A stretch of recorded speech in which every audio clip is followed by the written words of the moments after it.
ಬೆಂಗಳೂರಲ್ಲಿ ಕಸ ವಿಲೇವಾರಿ ನಿಯಮ ಉಲ್ಲಂಘಿಸುವವರೇ ಎಚ್ಚರವನ್ನ ವಹಿಸಬೇಕಾಗುತ್ತೆ. ಕಠಿಣ ಕ್ರಮವನ್ನ ಕೈಗೊಳ್ಳಲು ಘನತ್ಯಾಜ್ಯ ನಿರ್ವಹಣಾ ಮಂಡಳಿ ಈಗಾಗಲೇ ಮುಂದಾಗಿದೆ. ಬೆಂಗಳೂರಲ್ಲಿ ಎಲ್ಲೆಂದರಲ್ಲಿ ಕಸ ವಿಲೇವಾರಿ ಮಾಡೋರು ಜೊತೆಗೆ ನಿಯಮವನ್ನ ಉಲ್ಲಂಘಿಸುವವರು ಎಚ್ಚರವನ್ನ ವಹಿಸಬೇಕು. ಕಠಿಣ ಕ್ರಮವನ್ನ ಕೈಗೊಳ್ಳಲು ಘನತ್ಯಾಜ್ಯ ನಿರ್ವಹಣಾ ಮಂಡಳಿ ಈಗಾಗಲೇ ಮುಂದಾಗಿದೆ. ನಿಯಮ ಏನಾದರೂ ಉಲ್ಲಂಘಿಸಿದ್ರೆ ಅಂದ್ರೆ ರೂಲ್ಸ್ ಏನಾದರೂ ಬ್ರೇಕ್ ಮಾಡಿದ್ರೆ 30,000ವರೆಗೂ ಕೂಡ ದಂಡ ಹಾಕಲು ಪ್ಲಾನ್ ಅನ್ನ ಮಾಡಿಕೊಂಡಿದ್ದಾರೆ. ಬರೋಬ್ಬರಿ 5,000 ಜನರಿಗೆ ನೋಟಿಸ್ ಅನ್ನ ಜಾರಿ ಮಾಡಿ ಕ್ರಮದ ಎಚ್ಚರಿಕೆಯನ್ನ ಕೂಡ ನೀಡಲಾಗಿದೆ. ಅನಧಿಕೃತ ಕಸ ಉತ್ಪಾದನೆ ಇರಬಹುದು, ವಿಲೇವಾರಿ ಮಾಡುವವರನ್ನ ಪತ್ತೆ ಹಚ್ಚಿ ದಂಡವನ್ನ ಕೂಡ ಕಟ್ಟಲಾಗುತ್ತೆ. ಹೋಟೆಲ್, ಮಾಲ್, ಅಪಾರ್ಟ್ಮೆಂಟ್ಗಳಿಗೆ ಅದರ ಜೊತೆಗೆ IT ಕಂಪನಿಗಳಿಗೆ ಈಗಾಗಲೇ ನೋಟಿಸ್ ಅನ್ನ ಕೂಡ ನೀಡಲಾಗಿದೆ.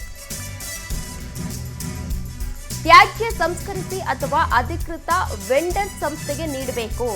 ಸಂಸ್ಕರಿಸಿದ ತ್ಯಾಜ್ಯ ಏನಿರುತ್ತೆ ಅದನ್ನ ಕಸದ ಲಾರಿಗಳಿಗೆ ತಪ್ಪದೆ ಕೊಡಬೇಕು. ನಿಯಮ ಏನಾದರೂ ಉಲ್ಲಂಘಿಸಿದ್ರೆ ಕಾನೂನು ರೀತಿಯ ಕ್ರಮವನ್ನ ಕೈಗೊಳ್ಳಲಾಗುತ್ತೆ ಅಂತ ಹೇಳಿ ಎಚ್ಚರಿಕೆಯನ್ನು ನೀಡಲಾಗಿದೆ. ನೋಟಿಸ್ ಜಾರಿ ಮಾಡಿದಂತಹ 7 ದಿನಗಳ ಒಳಗೆ ನೀವು ಆನ್ಸರ್ ಮಾಡಬೇಕು.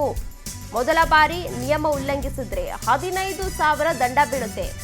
ಸೆಕೆಂಡ್ ಬಾರಿ ಏನಾದರೂ ನೋಟಿಸ್ ನೀಡಾದ ಮೇಲೂ ಕೂಡ ಅವರೇನಾದರೂ ರೂಲ್ಸ್ ಅನ್ನ ಬ್ರೇಕ್ ಮಾಡಿದ್ರೆ 30,000ವರೆಗೆ ದಂಡ ಬೀಳುತ್ತೆ. ತ್ಯಾಜ್ಯ ವಿಲೇವಾರಿ ಹೇಗೆ ಮಾಡ್ತೀರಾ, ಸ್ಥಳದಲ್ಲೇ ಸಂಸ್ಕರಿಸ್ತೀರಾ, ಅಧಿಕೃತ ವೆಂಡರ್ಸ್ಗೆ ಕಸ ಕೊಡ್ತಾ ಇದ್ದೀರಾ ಅಂತ ಹೇಳಿ ಅವರು ನೋಟಿಸ್ ಏನಾದ್ರು ಕೊಟ್ಟಿರ್ತಾರಲ್ಲ, ಆ ನೋಟಿಸ್ಗೆ ಅವರು ಉತ್ತರವನ್ನ ಕೂಡ ನೀಡಬೇಕಾಗುತ್ತೆ. ಅದರಲ್ಲಿ ಎಲ್ಲವನ್ನ ಕೂಡ ಮೆನ್ಷನ್ ಮಾಡಬೇಕಾಗುತ್ತೆ. ಇದೇ ವಿಚಾರಕ್ಕೆ ಸಂಬಂಧಪಟ್ಟಂತೆ ಹೆಚ್ಚಿನ ಡೀಟೇಲ್ಸ್ ಅನ್ನ ನೀಡಲಿದ್ದಾರೆ ನಮ್ಮ ಪ್ರತಿನಿಧಿ ಮಂಜುನಾಥ್ ಸಕ್ಕರ. ಮಂಜುನಾಥ್, ಏನಂತ ನೋಟಿಸ್ ಕೊಟ್ಟಿದ್ದಾರೆ? ಅಕಸ್ಮಾತ್ ಏನಾದರೂ ರೂಲ್ಸ್ ಫಾಲೋ ಮಾಡಲಿಲ್ಲ ಅಂತಂದ್ರೆ ಶಿಕ್ಷೆ ಏನಿರುತ್ತೆ?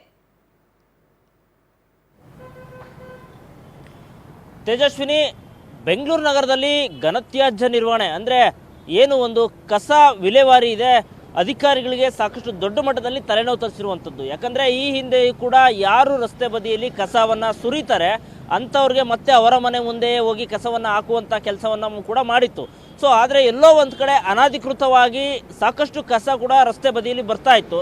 ಸೊ ಹೀಗಾಗಿ ಮತ್ತೊಂದು GB ಅವರು ಪ್ಲಾನ್ ಮಾಡಿರುವಂಥದ್ದು ಅಂದರೆ ಎಲ್ಲೆಲ್ಲಿ ಅಂದರೆ ಮಾಲ್ಗಳಲ್ಲಿ, ಅಪಾರ್ಟ್ಮೆಂಟ್ಗಳಲ್ಲಿ, ಹೋಟೆಲ್ಗಳಲ್ಲಿ ಅನಧಿಕೃತವಾಗಿ ಕಸವನ್ನು ಹಾಕಲಾಗ್ತಿದೆ ಅಂತೇಳಿ ಗೊತ್ತಾಗ್ತಿರುವಂಥದ್ದು. ಸೊ ಹೀಗಾಗಿ ಅಂಥದಕ್ಕೆ ಕಡಿವಾಣ ಹಾಕೋದಕ್ಕೆ ಈಗ ಒಂದು GB ಪ್ಲಾನ್ ಮಾಡಿರುವಂಥದ್ದು. ಯಾರು ಇನ್ಮುಂದೆ ಅನಧಿಕೃತವಾಗಿ ಕಸವನ್ನು ಅಂದರೆ ವೆಂಡರ್ಸ್ಗೆ ಕಸವನ್ನು ಕೊಡದೆ ಅಥವಾ ಕಸದ ಗಾಡಿಗಳಿಗೆ ಕಸವನ್ನು ಹಾಕದೇ ಇರ್ತಾರೆ, ಸೊ ಅಂಥವ್ರಿಗೆ ಈಗಾಗಲೇ ಈಗಾಗಲೇ 5,000ಕ್ಕೂ ಹೆಚ್ಚು ಜನರಿಗೆ ಈಗಾಗಲೇ ನೋಟಿಸನ್ನು ಕೊಡಲಾಗಿದೆ. ಮೊದಲನೇ ನೋಟಿಸ್ನಲ್ಲಿ ಸುಮಾರು 15,000 ದಂಡ ಹಾಕಲಾಗುತ್ತೆ. ಯಾರು ನಿಯಮವನ್ನು ಕಾನೂನು ಅಡಿಯಲ್ಲಿ ಆ ಒಂದು ಕಾನೂನು ಅಡಿಯಲ್ಲೇ ಏನು ರೂಲ್ಸ್ ರೆಗ್ಯುಲೇಷನ್ ಅಡಿಯಲ್ಲೇ ಕಸವನ್ನು ಹಾಕಬೇಕಾಗುತ್ತೆ. ಒಂದು ವೇಳೆ ನಿಯಮವನ್ನು ಪಾಲನೆ ಮಾಡದಿದ್ದರೆ ಅಂಥವ್ರಿಗೆ ಮೊದಲ ಹಂತದಲ್ಲಿ 15,000 ದಂಡವನ್ನು ಹಾಕಲಾಗುತ್ತೆ. ಎರಡನೇ ಹಂತದಲ್ಲಿ 30,000 ದಂಡವನ್ನು ಹಾಕಲಾಗುತ್ತೆ. ಸೊ ಇಲ್ಲಿ ಪ್ರಮುಖವಾಗಿ ಏನು ವಿಷಯ ಅಂತಂದರೆ ಅಂದರೆ ಯಾರು ವೆಂಡರ್ಸ್ಗಳನ್ನು ಅಲ್ಲಿ ಕಸ ಹಾಕೋದಕ್ಕೆ ಯಾರು ವೆಂಡರ್ಸ್ಗಳನ್ನ ತೊಗೊಂಡಿರ್ತಾರೆ ಅಂತಹದಕ್ಕೆ ಹಾಕಬೇಕು. ಜೊತೆಗೆ ಕಸದ ಲಾರಿ ಬರುತ್ತಲ್ಲ, ಕಸದ ಲಾರಿಗೆ ಕಸವನ್ನು ಹಾಕಬೇಕು. ಅದು ಬಿಟ್ಟು ಏನಾದರೂ ಅನಧಿಕೃತವಾಗಿ ತಮ್ಗೆ ಇಷ್ಟ ಬಂದಂತೆ ಬೇಕಾಬಿಟ್ಟಿಯಾಗಿ ಯಾವಾಗ ಬೇಕಾದರೂ ತಮ್ಗೆ ಇಷ್ಟ ಬಂದಂತೆ ಎಲ್ಲಾದರೂ ಬೇರೆ ಕಡೆ ಆ ರೀತಿ ಕಸವನ್ನು ಹಾಕಿದ್ರೆ ಅಂಥವ್ರಿಗೆ ದಂಡ ಹಾಕೋದಕ್ಕೆ ಈಗಾಗಲೇ GB ಪ್ಲಾನ್ ಮಾಡಿರುವಂಥದ್ದು. ಸೊ ಈಗಾಗಲೇ ಸಾಕಷ್ಟು ಅಪಾರ್ಟ್ಮೆಂಟಲ್ಲಿರುವಂಥ ನಿವಾಸಿಗಳಿಗಾಗಿರ್ಬೋದು, ಹೋಟೆಲ್ಗಳಿಗಾಗಿರ್ಬೋದು, ಜೊತೆಗೆ ದೊಡ್ಡವರು ಅಂದರೆ IT-BT ಕಂಪ್ನಿಗಳು ಕೂಡ ಅನಧಿಕೃತವಾಗಿ ಕಸ ಹಾಕುವಂಥವ್ರಿಗೆ ನೋಟಿಸನ್ನು ಕೊಡಲಾಗಿದೆ. ಸೊ ಮುಂದಿನ ದಿನಗಳಲ್ಲಿ ಯಾರು ಈ ನಿಯಮವನ್ನು ಪಾಲನೆ ಮಾಡೋದಿಲ್ಲ ಅಂಥವ್ರಿಗೆ ನಿಜಕ್ಕೂ ಕೂಡ ಮುಂದಿನ ದಿನಗಳಲ್ಲಿ ದೊಡ್ಡ ಮಟ್ಟದಲ್ಲಿ ದಂಡ ಹಾಕ್ತೀವಿ ಅಂತೇಳಿ GB ಹೇಳ್ತಿರುವಂಥದ್ದು. ಸೊ ಇನ್ನು ಮುಂದೆ ಯಾವ ರೀತಿ ಇದನ್ನು ಅಳವಡಿಸ್ಕೊಳ್ತಾರೆ ಮತ್ತು ಯಾವ ರೀತಿ ಇದನ್ನು ವೆಂಡರ್ಸ್ಗಳಿಗೆ ಕಸ ಕೊಡ್ತಾರಾ ಅಥವಾ GB ಅಧಿಕಾರಿಗಳ ಬರುವಂಥ ಗಾಡಿಗಳಿಗೆ ಏನಾದರೂ ಕಸ ಹಾಕ್ತಾರಾ, ಯಾವ ರೀತಿ ಇದನ್ನ ಪಾಲನೆ ಮಾಡ್ತಾರೆ ಅಂತೇಳಿ ಕಾದು ನೋಡಬೇಕಾಗುತ್ತೆ. ತೇಜಸ್ವಿನಿ, ಓಕೆ, ಧನ್ಯವಾದ ಮಂಜುನಾಥ್ ತಮ್ಮೆಲ್ಲ ಡೀಟೇಲ್ಸ್ಗಾಗಿ.